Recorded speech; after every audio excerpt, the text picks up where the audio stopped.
असलेले व्यासपीठावरतील ओबीसींचा खऱ्या अर्थानं ज्यांचा सिंह म्हणून उल्लेख केला जातो तर या राज्याचे मंत्री नामदार छगनजी भुजबळ साहेब, त्याचबरोबर व्यासपीठावरती जातीपाती सोडा आणि ओबीसी जोडा अशी घोषणा देऊन ओबीसी सर्व जातीमध्ये विखुरलेला मी ओबीसी ही संकल्पना मांडली ते माननीय प्रकाशअण्णा शेंडगे, त्याचबरोबर या महाराष्ट्रातल्या युवकांना चांद्यापासून बांद्यापर्यंत ज्यांनी जागा केलं, गावगाड्यातल्या युवकांना ज्यांनी जागा केलं ते प्राध्यापक लक्ष्मण हाके सर, त्याचबरोबर टीपी मुंडे सर, त्याचबरोबर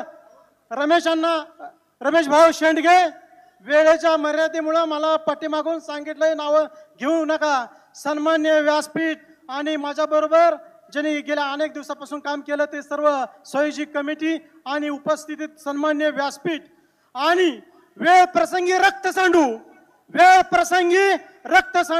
प्रसंगी जीवाची आहुती देऊ पण आमच्या ताटातलं आरक्षण देणार नाही ही भूमिका घेऊन गावगाड्यातनं आलेल्या सर्व ओबीसी बांधवांनो आणि उपस्थित आपण सर्वजण, खरं तर आपणाला सर्वांना माहिती आहे की 2019ला या ठिकाणी पाण्याचा पूर आलेला होता, या ठिकाणी प्रचंड पूर आलेला होता। आज 2024 गेल्या 10 दिवसापूर्वी पूर परिस्थिती निर्माण झाली होती। आम्हाला भीती वाटत होती की आता या ठिकाणी पाणी येणार का, पूर येणार का, परंतु निसर्गाने सुद्धा आमचं गारानं ऐकलं आणि ती पूर सुद्धा माघारी घेतला आणि निसर्गाला सुद्धा जाणीव आहे अरे गेल्या पिढ्यानपिढ्या या ओबीसींच्यावरती अन्याय झालेला आहे, आपण जरा माघार घेऊया आणि ओबीसींचा कार्यक्रम या ठिकाणी सक्सेस होऊ द्या असं कदाचित त्या निसर्गाला सुद्धा वाटलं। आणि म्हणून आपणाला एवढीच कळकळीची विनंती आहे की आपण जी व्यासपीठावरती लोक आहेत, भुजबळ साहेब आहेत, हाके सर आहेत, अण्णा आहेत, यांच्या पाठीमागे ठामपणे उभा राहून यांची ताकद वाढवूया। साहेब, मी कामगार चळवळीमध्ये काम करणारा कार्यकर्ता आहे। या महाराष्ट्रामध्ये फिरत असताना 90% कामगार हे ओबीसी बांधव आहेत आणि ह्यांच्यावरती मोठ्या प्रमाणामध्ये अन्याय होतोय। तुमचा जर पाठबळ मिळालं, तुमचा जर आशीर्वाद पाठीमागे मिळाला तर निश्चितपणे या कामगारांना मला न्याय देता येईल।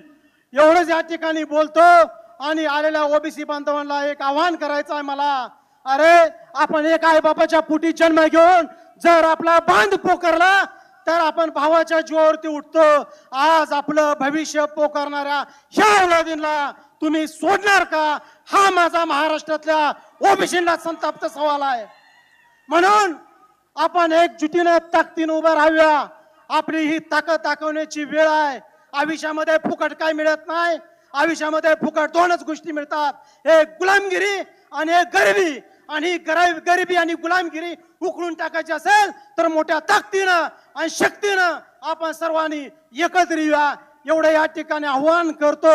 आणि आज या ठिकाणी साहेब आलात, सांगली जिल्हा खरं तर ओबीसींच्या बाबतीमध्ये दुष्काळ पडलेला जिल्हा आहे। इथलं साखर कारखाने, सहकारी संस्था काही विशिष्ट लोकांच्या हातात आहेत, तरी सुद्धा आम्ही ही खडकावरती रोपटं लावायला लागलोय। साहेब, या अण्णांच्या माध्यमातून, हाके सरांच्या माध्यमातून निश्चितपणे या ठिकाणी ओबीसी बांधव मोठ्या प्रमाणात जागृत झालेला आहे आणि आजची गर्दी उद्याचं भविष्य आहे। आणि आज एखादी सांगलीमध्ये ठिणगी पडली की तिचा महाराष्ट्रभर वणवा होतो आणि निश्चितपणे आज या ठिकाणी पडलेली ठिणगी या महाराष्ट्राचं राजकारण बदलल्याशिवाय राहणार नाही एवढाच या ठिकाणी एक विश्वास व्यक्त करतो, थांबतो।